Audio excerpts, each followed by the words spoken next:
নমস্কার বন্ধুরা, ডিফেন্স জ্ঞান সিরিজের একটি নতুন এপিসোডে আপনাদের সবাইকে স্বাগত জানাই।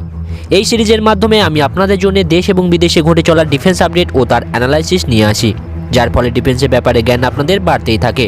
হ্যালো ফ্রেন্ডস, আমি ঈশানু আর আপনারা দেখছেন বাংলা ডিফেন্স আপডেট ও অ্যানালাইসিসের ভরসাযোগ্য ইউটিউব চ্যানেল, যার নাম ইম্প্যাশিয়েন্ট ঈশানু। যদি আপনি একজন ডিফেন্স লাভার হয়ে থাকেন তাহলে ডিফেন্স আপডেট ও তার অ্যানালাইসিস পাওয়ার জন্য আমার চ্যানেলটি সাবস্ক্রাইব করে পাশে থাকা নোটিফিকেশন বেল আইকনটি প্রেস করে অল নোটিফিকেশন সিলেক্ট করে নেবেন। ফলে যখনই আমি কোনো ভিডিও আপলোড করব তার নোটিফিকেশন আপনাদের কাছে সবার আগে পৌঁছে যাবে। প্রথম আপডেটটি আসছে ব্রাহ্মোস মিসাইল থেকে।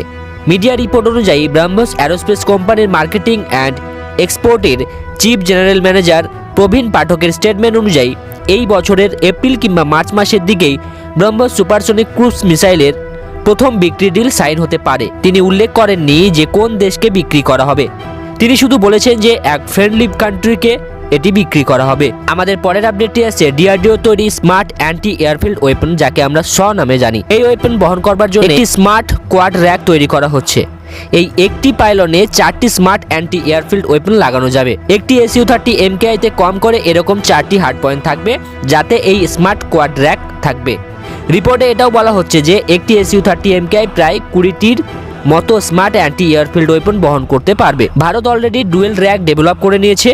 কোয়াড র্যাকের ট্রায়াল খুব শীঘ্রই শুরু করে দেওয়া হবে। আপনাদের বলে দিই, SAAW মানে এই স্মার্ট অ্যান্টি এয়ারফিল্ড ওয়েপন একটি গ্রাউন্ড স্ট্রাইক ওয়েপন সিস্টেম, যা 2013 সালে তৈরি করবার জন্য অ্যাপ্রুভাল দেওয়া হয় এবং 2016 সালে প্রথমে টেস্ট করা হয়। পিন পয়েন্ট অ্যাকুরেসির সাথে এর রেঞ্জ 100 কিলোমিটার। শত্রুর modern close air defence system, military installation, runway, এয়ারবেসকে ধ্বংস করতে এই ওয়েপনকে ব্যবহার করা হবে। এবং একটি নতুন রিপোর্টে এটা উঠে এসেছে যে এই ওয়েপনের রেঞ্জ 150 কিলোমিটার পর্যন্ত বাড়ানো হবে এবং এতে নতুন শিকারও লাগানো হবে, যার ফলে এর অ্যাকুরেসি 3 মিটারেরও কম হবে বলে মনে করা হচ্ছে।